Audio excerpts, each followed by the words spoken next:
Good morning, good afternoon, and good evening, depending on where you're watching us from. As usual, please do let us know in the comments. Today we're going to talk about a recovery kit. Okay.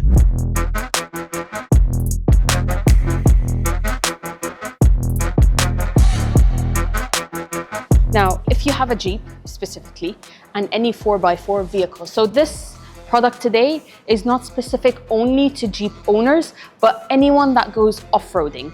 Now, what we're talking about today can be off-roading in general. However, because we're in the UAE and in this region, we go dune bashing a lot more often. So we're in the sand, not in the rocks and so on. So there might be bits here and there, and you'll get to see what I mean by that, that you might not be able to use if you go rock crawling, I guess. But we'll talk about it bit by bit, you'll see. So when we go off-roading, we have the Jeepers community, and we try to ensure and make sure that everybody in the group, in the community, has the recovery gear with them in their vehicle. So everyone has their own, whether they're going out with us or they're actually going out individually, privately with their friends, family, or so on, because anything can happen at any time. So we want to ensure that if we get stuck, or we have a pop out, or something goes wrong, we have a gear that allows us to get ourselves out of that situation. So in the community, we actually teach you how to use them as well. We've got the recovery gear or the recovery kit from XBull. So you'll get a duffel bag that has everything inside, or the main necessities, let's say, as well as the jack base on the side, just because it doesn't fit in the duffel bag.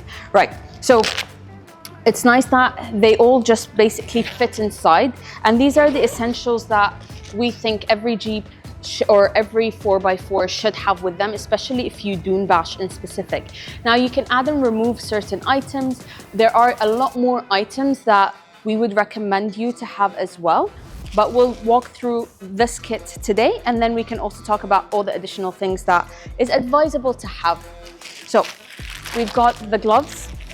It comes in two sizes. We have them in large and we have them in medium, depending. But when you're working and you're moving tires or the sand or so, obviously it's always better to have gloves on for your own protection and the heat as well. So there's that. Then in the kit, you also get a digital inflator gauge.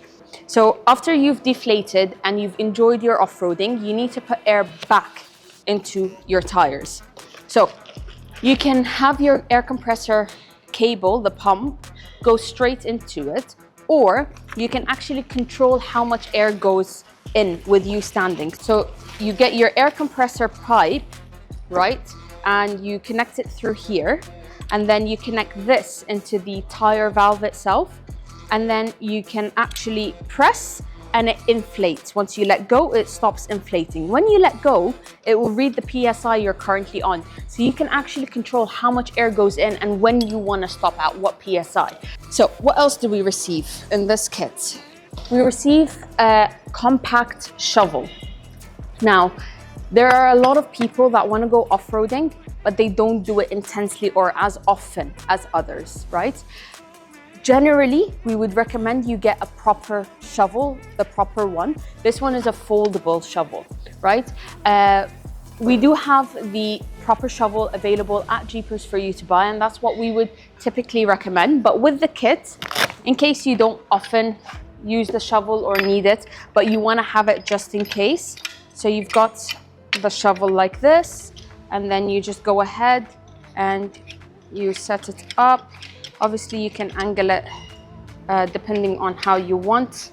You fix it and off you go, shoveling away, right? So if your car has sunk in and you need to get sand out in order to enable your car to move and the tires to have more space to roll through, the shovel's quite useful. We have two soft shackles that come into the kit, and along with that, we also have the kinetic rope. So we say kinetic because it actually allows for extra stretch when you're pulling. It's not stiff, it's still pulling with, okay? Which is a lot better than having a regular rope. So kinetic rope is always better than a regular rope, right? Now, kinetic rope, in order to attach it, you should have the soft shackles. So on each end of the rope, you attach it to the soft shackle, and the soft shackle goes into the hooks of both vehicles, whether it's the front hook, rear hook, and vice versa of the other vehicle. Right. Now, the length of this kinetic rope is 9 meters, right? And it takes up to 16 tons. Whereas the soft shackles that you will use at the ends of the rope takes up to 18 tons. Okay, so those are the capacity, and the length is 9 meters. Now, we'll go back to the damper. So essentially it's a winch damper, but you could also use it, and preferably whenever you pull out a vehicle or your own and you have any type of rope, whether it was a metal winch rope, whether it was a kinetic winch rope or the regular kinetic rope, there are so many incidents where the rope has snapped, okay? It could have been because of wear and tear because you've had it for so long. It could be because you're not pulling the vehicle or recovering correctly, so you're pulling onto the wrong angle, let's say, right? If that happens, most of the time, and we've seen this so often, which is really sad to see, it's so dangerous where the rope snaps and it reverts back into a windshield or onto the vehicle. And there has been unfortunate incidents where, you know, it's quite fatal. So we don't want to go through that. What do? We get the winch damper, right? It's got Velcro to attach to hold onto it properly, right? You open it up, you put it over the rope itself, right? And then you go ahead and you close it. Now, it has pockets here on the inside, right? So what do you do with that pocket? You fill it with sand for extra weight.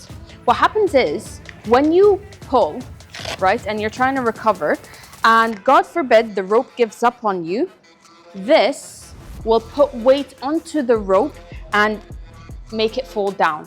Instead of the rope hitting back into the vehicle, it falls down.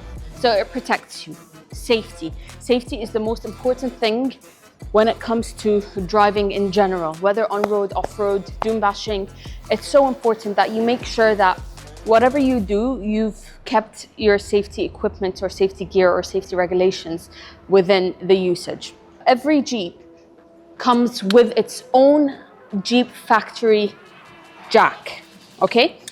Now, depending on how high your Jeep is, if it's extremely high, you might need to invest in a modified aftermarket jack that's much bigger, but this should work on most modified Jeeps, right?